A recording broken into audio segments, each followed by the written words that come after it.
when I have joining us now, U.S. Senator, Virginia Democrat, Senior Senator Mark Warner.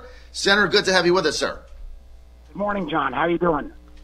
Always fabulous when you're on. Now, just want to start with a disclaimer because I like everybody to know what the situation is when I have distinguished guests, Senator, like yourself on. I personally and our radio show endorsed Mark Warner for re-election in 2014. I voted for Mark Warner in 2014, and so did my entire family. And that was the right decision. If I had to do it over again, I would do the same thing. And I thought it was critical that Senator Warner be returned to the U.S. Senate representing Virginia with the seniority that he has. And he's a straight shooter and a clear thinker. Although we don't always agree, that's where we were coming from on that. So, and Senator, that race was so close, right? I think that my endorsement puts you over the top. I really do. Well, it could have been the case, John, and I appreciate that. And we don't always agree, but I hope we've always been able to disagree respectfully, and I appreciate your candor, and I appreciate anybody that can claim to be in today's day and age the Godzilla of truth. Got my respect. All right, there you go, Senator. Now, I love Trump's tax plan. I am so excited about this plan, Senator, because this is a real tax cut for the middle class. We're going to get into now some of the specifics of it. I've gone through numerous examples.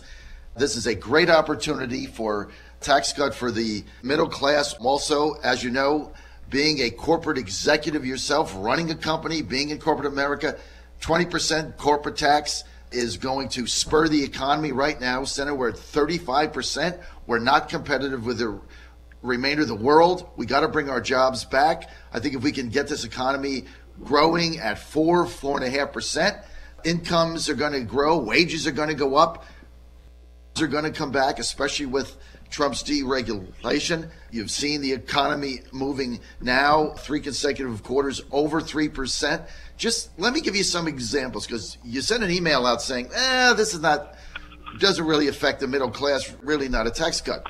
If you make $60,000 with 2 children, you're going to save $1,410. That's a lot of money, Senator. That's $100 a month plus. If you make $90,000 with 2 children, you're going to save $2,310. That's a lot of money for a family with 2 kids making $90,000. We went through an example the other day of somebody that was itemizing making $156,000 in Virginia that was itemizing. That individual under the same income would save $3,000 annually. So how do you claim this is not a tax cut, Senator, for the middle class? All right, well, there's a lot to unpack there, John, and let me, I hope we'll have time to kind of go through a variety of the parts, because, tax reform has been something I've been interested in for a long time. I, spent years working on the Simpson-Bowles plan. I got grief from both sides because I was willing to do entitlement reform. In our plan, we had a plan that was revenue-neutral tax reform.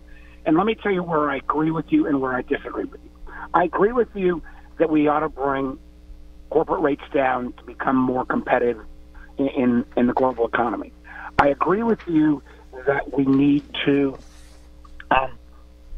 bring back our tax profits that companies have that are caught overseas in what's called repatriation. I agree with you that we need targeted tax relief for the middle class.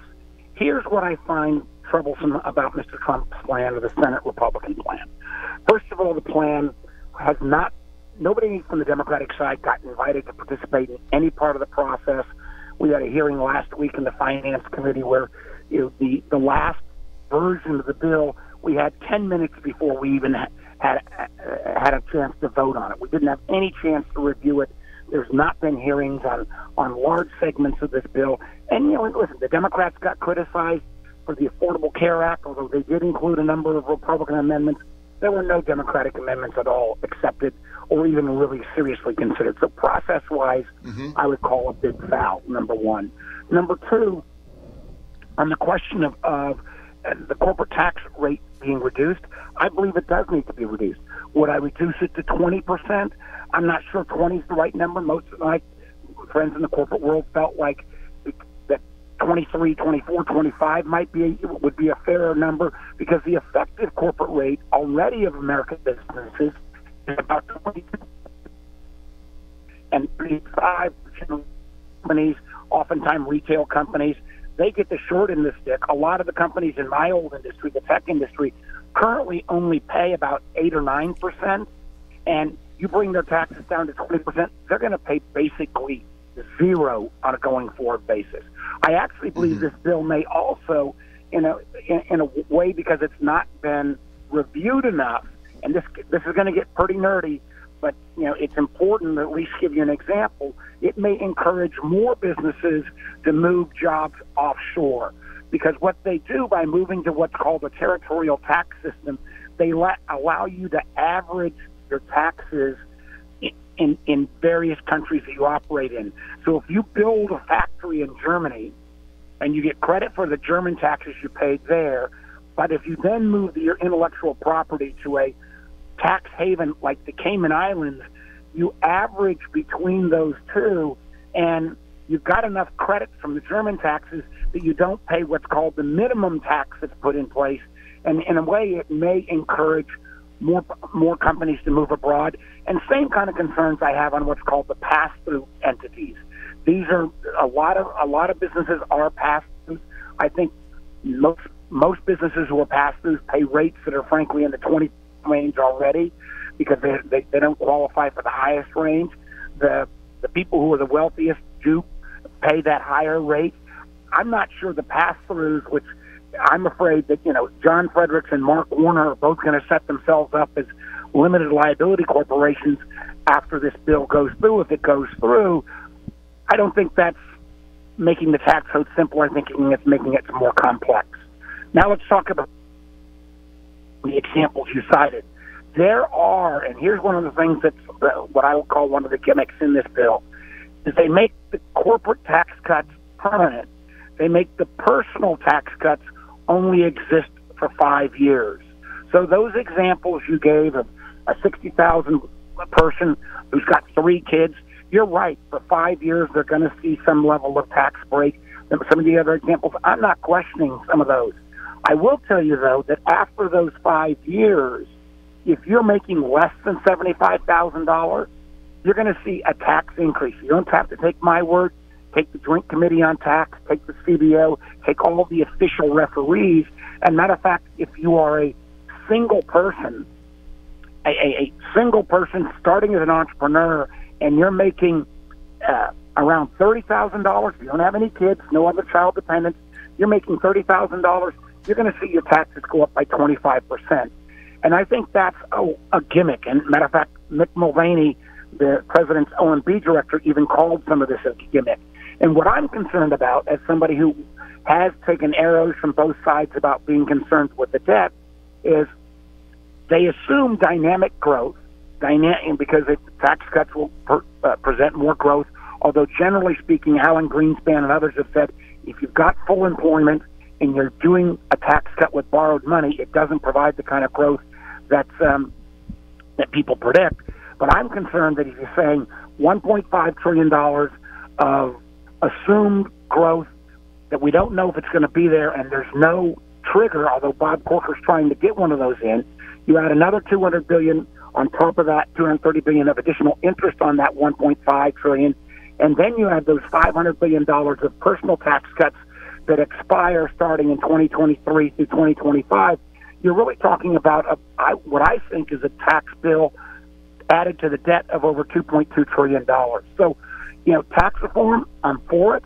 There were 17 Democrats the other day that stood up and said, hey, guys, if you want to work on a bill that does targeted tax relief towards families, towards making American businesses more competitive, and bringing back international profits caught abroad, count me in, but let's do this in an open way. Last point I'll make, because I know you're going to want to rebut some of my points here, is that the last time we did tax reform was 1986. President Reagan spent a year on it. He had a book of principles that was about 300 pages long. President Trump's principles are about 3 pages long, and one of the reasons why it took a year was it takes a while in tax law in particular, you create a lot of loopholes if you don't take the time to really have experts study this and go through this. This bill has been raced through at the fastest rate ever on a piece of tax legislation. And at the end of the day, John, I think we're going to find a lot of problems with it. For example, like the problem I pointed out that might actually incent businesses to move more jobs abroad. All right, Senator, look, I appreciate that. I appreciate your feedback on it. And so now let's go through some of these, if you will. Yep. So, Senator, as far as the Democrats not being included, look, I agree with that. They should have been, or they should have at least gotten some people like yourself that have finance experience that are interested in this, because you don't want to go through the same thing we did with Obamacare. So I will grant you on that. I think that was a mistake. As far as you mentioned the corporate effective rate, tech companies 8%, Trump wanting it to bring it down to 20. You're saying maybe it should be 23. The bottom line is we've got to get these corporate rates down, as you know, to be competitive, because the tax rate in Ireland to 8%, Japan 7%, Canada 9%. I mean, you can't be out there at 35% and expect to get jobs continuing to come into the United States. So can I raise one question there, John? Go ahead. And again, I want to make sure I don't take too much time here. You're right. There are countries with lower corporate rates than we have, but the way they make up that revenue is they have what's called a value-added tax. And every one of those countries that you just cited, Canada, Ireland, Japan, they actually raise more money in taxes as a percent of their GDP than the United States does. Out of the 35 industrial nations, the United States ranks 31st in terms of total taxation. So in a way, we've got the world's worst of both. We've got high rates, but because we have so many loopholes, we collect a lower percentage of revenue than some of these other countries do, where they have got lower corporate rates, but they have a broad-based consumption tax called a VAT tax. Unfortunately, those kind of ideas didn't get considered in this reform. You know, maybe they should be. Look, if you get the reconciliation, you're going to have an opportunity to do that. Now, as far as the pass-through entities that you mentioned, I personally met with Gary Cohn at the White House, and he's a Democrat, as you know. He's working on this with the president, and he assured me that as they go forward, they were very serious about looking at the sub-S situation. Ron Johnson, a friend of yours, also is concerned about this. He's saying until they change it, he might vote no, or he is going to vote no. So that whole sub-S thing and the pass-through, I mean, I think even Gary Cohn realizes they have to do something with that in reconciliation. But to your point, you know, you're gambling they're going to fix it if it gets to reconciliation. So I understand that. Now, you mentioned sunsetting this in a 5-year period. That's only in there to get certain people to vote for it. If this is effective, it's going to be extended. It's not going to be sunset. Nobody's going to sunset this and raise taxes on people making $30,000. So that's a red herring. If this is successful and the economy grows, they're not going to sunset this. People then be honest and tell the folks that this is not a $1.5 trillion, deficit tax plan. This is a $2.2 trillion debt borrowed tax plan. You know, just be straight with people. I think, the problem is they couldn't get enough of the deficit hawks to agree to go along with a $2.2 trillion plan. So they sunset the goodies after 5 years with the assumption that Congress will be fiscally irresponsible and just add to the debt. I don't think that's being straight with people. I agree with that, and I like the tax cut, so I would prefer for it to be permanent, and I do agree. The real gimmick in this thing is the sunset provision after 5, saying, well, if it doesn't work and the economy doesn't grow, we can get rid of it. Just like, look, I was opposed to the George Bush tax cuts. And as you know, I like lower government. I'm a conservative. No, I know you're but I was adamantly opposed to those because you don't start wars and then lower taxes. I mean, the whole thing was ridiculous. It made no sense. Amen. And so I think this is quite different than that. As far as the debt, Senator, I tell you, man, it's really tough to get senior Democrats on the show like yourself and Tim Kaine and others complaining about the debt when you both sat there during Obama's reign for 8 cares and voted for every budget-busting, tax-busting, debt-busting resolution that came down the pike. And, I mean, Obama got in. It was we had an $8 trillion debt. You voted for every government keep open, continuing resolution, whatever. It goes up to 19 trillion. Nobody says a word. I asked Tim Kaine on our show before he was selected for vice president. I said, what is the debt number that's going to keep you up at night, Senator? Obviously, it's not 10. It's not 15. It's not 19 trillion. What's the number that is finally going to get your attention? And he said, probably based on GDP, like 24 trillion. Well, this would only raise it at the max 2 trillion, but you're assuming there's going to be no economic growth. More revenues John, coming, it could actually go down. Let me just respectfully disagree on that. I mean, I voted for, I wasn't there for TARP, which started under President Bush. I did vote for the stimulus, which actually of that $800 billion, $240 billion of it were tax cuts in that first stimulus. People sometimes forget about that. And what I supported was the Simpson-Bowles plan, which did tax reform in a deficit-neutral way, which actually raised some more revenue, but also took on, and I got plenty of grief. I got attacked by lots of Democrats for this, for acknowledging the mathematical truth around Social Security and Medicare, that with an aging population, we had to put reforms there in place. So I would just say that, I will match my debt credentials against any Democrat or Republican in the Senate. And, matter of fact, voted, the other day, I was like one of the only people that said, because I think Obamacare needs to be reformed, not gotten rid of. I didn't vote to get rid of the Cadillac tax, because I don't believe you can say, well, I'm going to, I want to keep Obamacare, but then I'm going to get rid of all the pay-fors. So, I mean, I hear you that we disagreed on some of the Obama policies, but I just would urge for your listeners, and I'd welcome to check out my record on the question of debt and deficit. I think on that issue, I've been pretty straightforward, saying I'm willing to look at revenues and I'm willing to look at entitlement reforms. But again, we can agree to disagree. I'm going to have to sign. You want to make one last point, John? Because I've got a reception for a whole lot of veterans this morning, and I want to make sure I'm there to honor their service. Yes, I will concur with what you're saying. You also led the gang of six with my good friend Saxby Chambliss, trying to find a way to get the debt down, and you got roundly criticized by your party for that.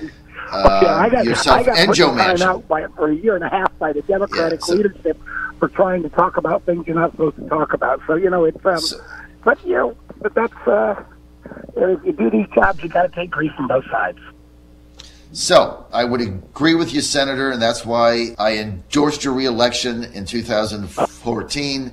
Of all of the Democratic senators in there, you have the best record on actually taking the debt that this country has seriously, and I appreciate that. But if this passes and we get to 4 or 4.2% growth, jobs are going to come back like gangbusters, wages are going to go up, and people are going to have more money in their pocket. The economy is going to continue to grow. Trump is going to get reelected, and I'm going to vote for your reelection again.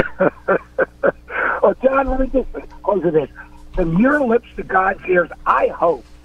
I've not seen any projection that assumes anything close to 4%. But if I would love 4% growth.